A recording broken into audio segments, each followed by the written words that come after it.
Pessoal, então bom dia, boa tarde, boa noite. A gente vai estudar agora um pouco sobre o Teorema de Pitágoras. Mas primeiro vamos saber quem foi Pitágoras, né? Algumas informações. Então olha só, Pitágoras ele nasceu,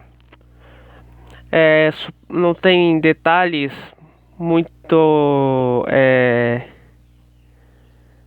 históricos dele, mas há evidências que ele nasceu em 569 a.C. e morreu em 480 a.C. Ele nasceu na ilha de Samos, perto de Mileto, onde 50 anos antes tinha nascido Tales. Foi a partir desses dois grandes personagens que a matemática se inicia como ciência e pode se desenvolver enormemente nos séculos seguintes. Pitágoras viajou bastante. Ele foi para o Egito, Babilônia, Índia, e depois ele fundou a Universidade de Crotona, que hoje é a região no sudeste da Itália, né? Numa região onde também na época era chamada de Magna Grécia, certo? E o Teorema de Pitágoras é um dos mais importantes para a matemática. Ele está na trigonometria, que está presente no ensino médio. Ele está também no que a gente chama do esquadramento da casa, que os pedreiros usam para deixar a casa no esquadro, como eles costumam falar, e por aí vai. São infinitas, infinitas não, mas eu acredito que uma boa parcela da matemática dá para resolver pelo Teorema de Pitágoras. Então, o que diz o princípio do Teorema de Pitágoras? Ele fala o seguinte: que o quadrado da medida da hipotenusa é igual à soma dos quadrados dos catetos. Meu Deus, o que é isso?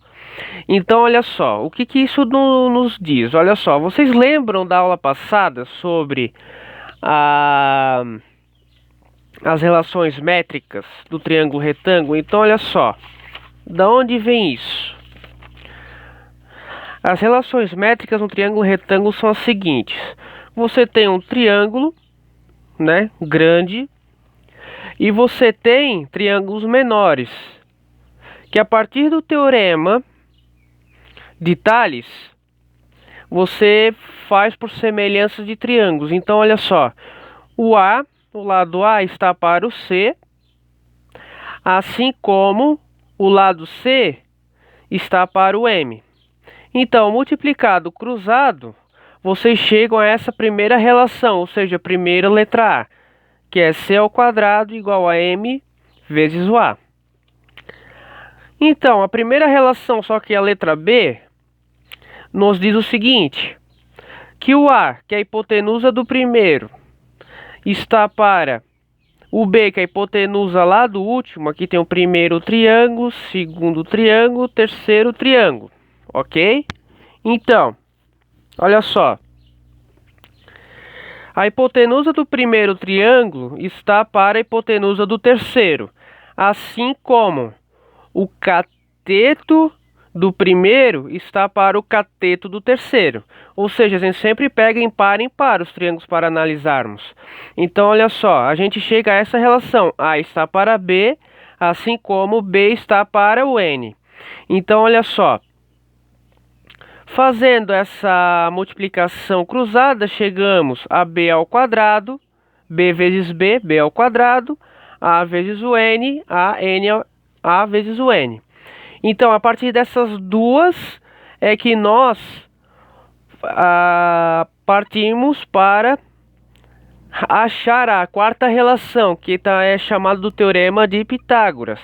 Então, olha só, esse triângulozinho aqui, ó,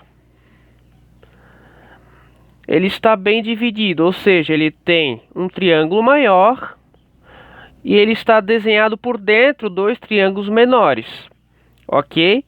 A gente chega no seguinte: comparando a primeira relação que a gente achou aqui, certo? o C ao quadrado e o B ao quadrado, se somarmos, a gente chega nesse resultado aqui, ó. B ao quadrado mais C ao quadrado igual a vezes o M mais A vezes o N. Aqui, continuando a nossa ideia, B ao quadrado mais o C ao quadrado dá igual ao A, que vai ficar em evidência. E agora vai ficar M mais o N. Aqui, olhando aqui, o A mais o N, esse comprimento M somado com o comprimento N, a gente chega ao lado A.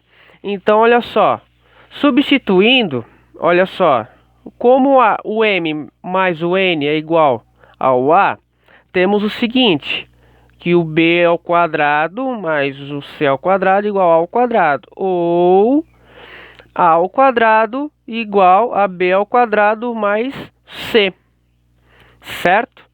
Então, olha só, vamos para um exemplo. Olha só, temos aqui um triângulo retângulo, aqui é o cateto,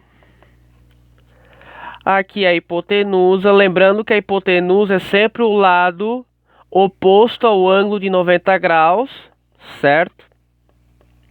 E aqui temos o outro cateto. Cateto vem da palavra grega que quer dizer canto, certo? Então, dois segmentos de reta dá o canto.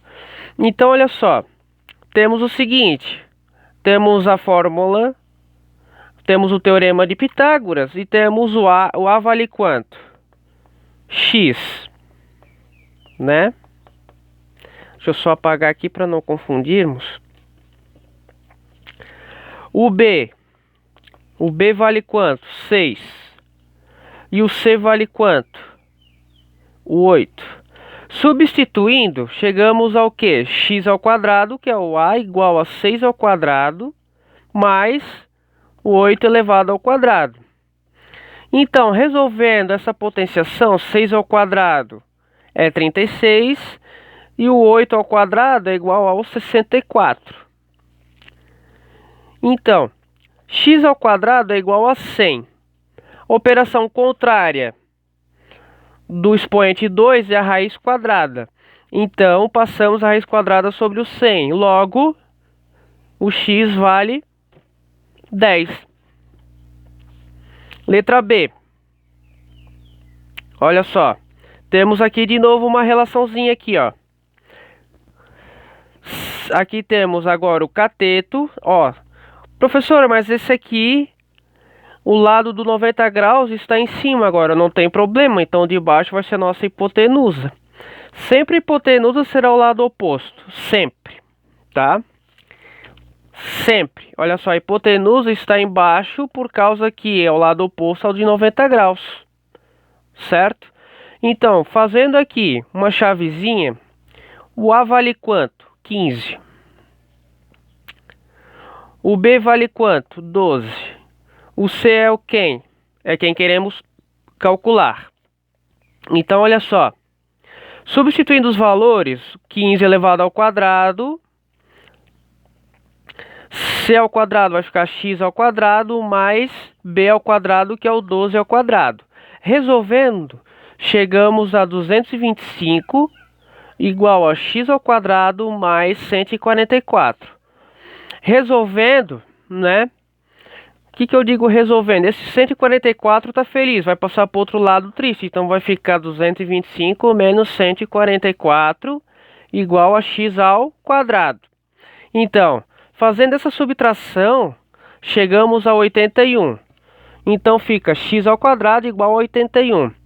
Operação quadrada do expoente 2 é a raiz quadrada. Então, passamos a raiz quadrada no 81, logo, a raiz quadrada de 81 é o 9, que é o nosso valor procurado. Certo?